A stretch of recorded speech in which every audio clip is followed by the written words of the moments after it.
Hello दोस्तों, I hope आप सब अच्छे और ठीक होंगे और अपना और अपने फैमिली का ध्यान रख रहे होंगे।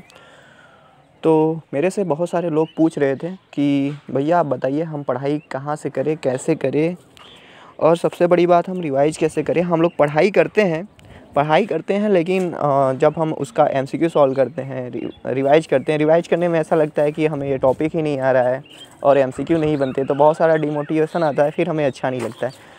तो देखिए ये ना बहुत ही नॉर्मल चीज़ है, सबको होता है।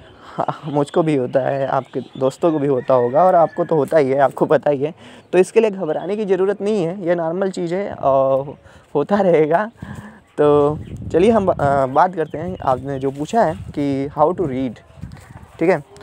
तो रीड करने के लिए सब लोग रीड करते हैं, लेकिन रीड करने का सबसे एफिशिएंट तरीका जो आज तक मुझे लगा है, जो मैं हमेशा से करता आ रहा हूँ, मैं आपसे शेयर करना चाहूँगा कि जब मुझे करना होता है, जैसे यहाँ हम लोग लाइफ साइंस के स्टूडेंट हैं, तो लाइफ साइंस के बारे में बात करते हैं। जैसे मुझे पढ़ाई करना है, जैसे अगर मैं आज कंसीडर करूँ कि मुझे प्लांट हार्मोन आज पढ़ना है, ठीक है। तो सबसे पहले आप जो भी चीज़ पढ़ने जा रहे हैं ना, उसके बारे में, जैसे आपने प्लांट हार्मोन सोच लिया, फोटोसिंथेसिस या रेस्पिरेशन सोचा है, तो आपको सबसे पहले आपको बिना किताब कॉपी उठाए आपको पता होना चाहिए कि जो आप टॉपिक पढ़ने जा रहे हैं उस टॉपिक में क्या क्या चीज़ें हैं, क्या क्या चीज़ें इंक्लूड हैं। जैसे प्लांट हार्मोन पढ़ने जा रहे हैं तो सबसे पहले आप उसमें ग्रोथ के बारे में पढ़ेंगे, ग्रोथ का मेजरमेंट कैसे होता है, हार्मोन क्या होता है, प्लांट हार्मोन क्या होता है, उसके कौन कौन से हार्मोन, जैसे auxin, cytokinin, gibberellin, abscisic acid, ethylene, okay. और आगे बात करें तो स्टेबल एक्टिन, बेस्नोस्टेरॉइड, ट्राउमेटिन, फ्लोरेजिन, ये सब। फिर उसमें फाइटोक्रोम आता है, फिर वर्नलाइजेशन आता है और बहुत सारे टॉपिक हैं। प्लांट मूवमेंट का भी उसमें टॉपिक आ जाता है। तो ऐसे मतलब जैसे मैं बोल रहा हूँ ना, जैसे ऑक्सिन हो गया, फिर ये रिकॉलिंग का तरीका सबसे अच्छा है। ऑक्सिन है तो ऑक्सिन का फंक्शन क्या होता है, वो रूट शूट ग्रोथ रेशियो को कैसे करता है, एपिकल डोमिनेंस कैसे करता है, फिर से सेल का इलांगेशन कैसे करता है, तो ये सब फंक्शन है। तो ऐसे जैसे अगर मुझे पढ़ना रहे, मैं बता रहा था, तो मैं सबसे पहले क्या करूँगा ना, मैं थ्योरी पे नहीं स्विच करूँगा, क्योंकि थ्योरी की बात करें तो थ्योरी कहीं ना कहीं मैं ग्रेजुएशन में पढ़ाई किया हूँ उसका। थ्योरी ग्रेजुएशन में सब लोग पढ़ाई किए होते हैं, कोई भी, जैसे बॉटनी की ही बात करें तो ग्रेजुएशन में सब लोग पढ़ाई करके आते हैं कि हाँ ये फोटोसिंथेसिस है, रेस्पिरेशन है, ये टैक्सोनॉमी का पोर्शन है, ये इकोलॉजी है। ऐसे ऐसे सब लोग पढ़ाई करके आते हैं, कुछ ना कुछ तो पता होता है कि हाँ भाई ये चीज़ें होती हैं। तो मैं जब मुझे अगर प्लांट हार्मोन करना रहेगा तो मैं जाऊँगा डायरेक्ट बुक उठाऊँगा, बुक उठा के डायरेक्ट एमसीक्यू सॉल्व करने लगूँगा। एमसीक्यू सॉल्व करूँगा, जैसे 100 एमसीक्यू सॉल्व करूँगा, तो ऐसा तो नहीं है कि मेरा 100 एमसीक्यू सही हो जाएगा, ऐसा कभी नहीं होगा। उसमें से मेरा 100 एमसीक्यू में से मान लीजिए मेरा 70 एमसीक्यू सही हो रहा है, तो 70 एमसीक्यू सही हुआ तो मैं तो खुश हूँगा, चलो भाई 70 सही हुआ। लेकिन जो 30 गलत होते हैं मेरे एमसीक्यू ना, तो मैं उसको मार्क कर लेता हूँ, मार करके छोड़ देता हूँ। फिर जैसे उसमें तो अभी तो 100 नहीं है, मार करके छोड़ देता हूँ। ऐसे ऐसे 100 करके मतलब 500-600 एमसीक्यू तो मैं कर लेता हूँ। तो जब मैं 600 एमसीक्यू कर लेता हूँ तो वहाँ पे मुझे 100 एमसीक्यू ऐसे मिलते हैं जो मुझसे गलत हुए होते हैं। और 500 की तो बात ही अलग है भाई, वो लोग तो अच्छे हैं, बन गए थे मुझसे। तो 100 एमसीक्यू जो मुझसे नहीं बने हैं, तो मैं क्या करूँगा, फिर उस 100 एमसीक्यू को कंसीडर करूँगा और देखूँगा वो एमसीक्यू क्या है और मुझे किस टॉपिक में मिलेंगे। जैसे मैं प्लांट हार्मोन कर रहा था तो मेरे को 30 एमसीक्यू ऐसे मिले जो प्लांट मूवमेंट से थे, प्लांट मूवमेंट वाले में थे, क्योंकि मैंने प्लांट मूवमेंट सही से नहीं पढ़ा, तो मुझसे पढ़ा था उस समय और मुझे टफ़ लगते हैं क्योंकि वो चीज़, और शायद कहीं ना कहीं टफ़ है शायद, तो वो मुझसे नहीं बने। तो मैं क्या करूँगा, तब ऑक्सिन के मुझसे एमसीक्यू सब बन गए थे, 1-2 गलत हुए थे जो नहीं, जैसे कि वो वाले उसके स्ट्रक्चर से नहीं बने थे, तो मैं जाऊँगा स्ट्रक्चर पे स्विच करूँगा। मुझे पूरा पढ़ने की ज़रूरत नहीं है, मैं स्ट्रक्चर पे स्विच करूँगा और उस 100 एमसीक्यू के बारे में अच्छे से पढ़ लूँगा। 100 एमसीक्यू का जो टॉपिक है कंसीडर, उसको अच्छे से मैं पढ़ूँगा। फिर मैं दोबारा आऊँगा, मतलब पढ़ लिया, फिर 10-15 दिन बीत जाएंगे, फिर मुझे मतलब अरे बॉटनी में कितने टॉपिक है आपके, 17-18 टॉपिक है, तो ऐसे ऐसे रिवाइज करेंगे। तो फिर 15-20 दिन के बाद मैं वापस आया, फिर से सोचा चलिए प्लांट हार्मोन को आज मुझे फिर से पढ़ाई करनी है। तो जब मैं आया ना, तो 600 एमसीक्यू मेरे बुक में है, तो मैं उस 600 एमसीक्यू को एक तरफ से नहीं सॉल्व करने जाऊँगा मैं, क्योंकि वो जो 500 एमसीक्यू मेरे पहले सही हुए थे वो आज भी सही होंगे, क्योंकि वो मुझसे पहले सही हुए हैं।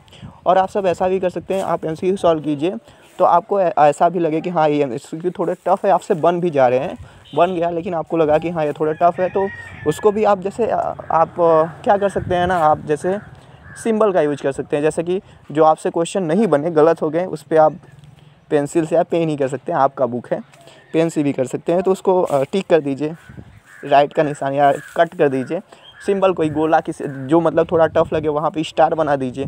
तो आप जब रिवाइज करेंगे ना, जैसे दूसरे बार एमसीक्यू जो 500 आपका सही हुआ था, तो 500 में से मान लीजिए, चलिए दूसरी वे में बात करते हैं, 500 में जो 100 गलत हुआ था उसे तो आप करेंगे ही।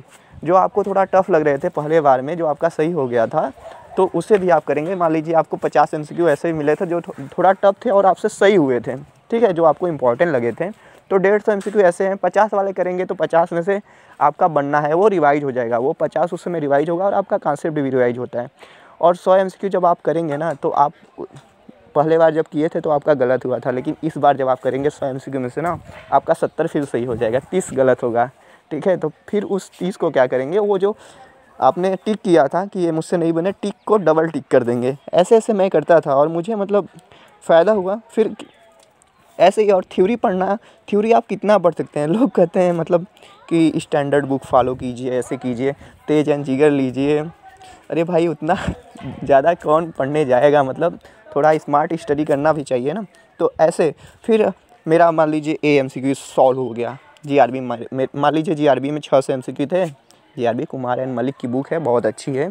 आप कोई भी बुक फॉलो कर सकते हैं, दिनेश ऑब्जेक्टिव, कुमार मलिक, ठीक है, और ट्रूमैंस भी अच्छी है, तो कोई भी।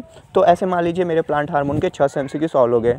फिर मैं क्या करूँगा, मैं स्विच करूँगा गूगल पे सर्च करूँगा कि प्लांट हार्मोन एमसीक्यू, ऐसे सर्च करूँगा। जीनीट और स्टडी अड्डा पे चला जाऊँगा, वहाँ पे बहुत सारे एमसीक्यू है। फिर मैं सॉल्व करूँगा ना, तो वहाँ से भी मैं एलिमिनेट करूँगा कि हाँ, वहाँ से भी मुझे दोनों वेबसाइट से ले दे के 100 एमसीक्यू मिले जो मुझसे नहीं बन रहे थे। तो ऐसे मेरे पास ले दे के 250-300 एमसीक्यू ऐसे होंगे जो मुझे टफ लगे और मुझसे गलत हुए, नहीं बने। तो फिर उसको मैं जाके उसका थ्योरी पढ़ूँगा ऐसे, क्योंकि हमें पढ़ाई ही करना है, समझ लीजिए। मतलब मेरे एक सर हैं डॉक्टर गीतेंद्र सर, वो कहते हैं अगर आपके पास पढ़ने, खाने और सोने के अलावा कोई तीसरा काम है तो आप ये गलती कर रहे हैं, समझ लीजिए, ठीक है। तो ये हो गया how to read, how to solve MCQ in efficient way. And revise भी इसी में हो गया। रिवाइज ऐसे ही कर सकते हैं आप। देखिए रिवाइज करने के लिए आप सबसे बेस्ट तरीका यही है कि आप एमसीक्यू सॉल्व करें और अपने नोट्स बनाए हैं। देखिए पढ़ाई करना ज़रूरी है, मैं जानता हूँ, लेकिन बस पढ़ाई करना ये अच्छी बात नहीं है। आप पढ़ाई कर रहे हैं तो उसका शॉर्ट नोट भी बनाते जाइए। शॉर्ट नोट बनाएंगे तो उससे क्या होगा कि आपको रिवाइज करने में हेल्प मिलेगा। नहीं तो आप एक बार पढ़ाई कर लिए, भाई रिवाइज करना है तो आपको फिर से उतना ज़्यादा कंसीडर करना पड़ रहा है। एमसीक्यू कीजिए, अपना नोट्स पढ़िए, यही ज़्यादा है। और आपको एक बात और ध्यान रखना होगा कि आपको ये ज़रूरी नहीं कि हर चीज़ आपको आना ही चाहिए, हर एमसीक्यू सॉल्व होना ही चाहिए, ऐसा कुछ नहीं होता है।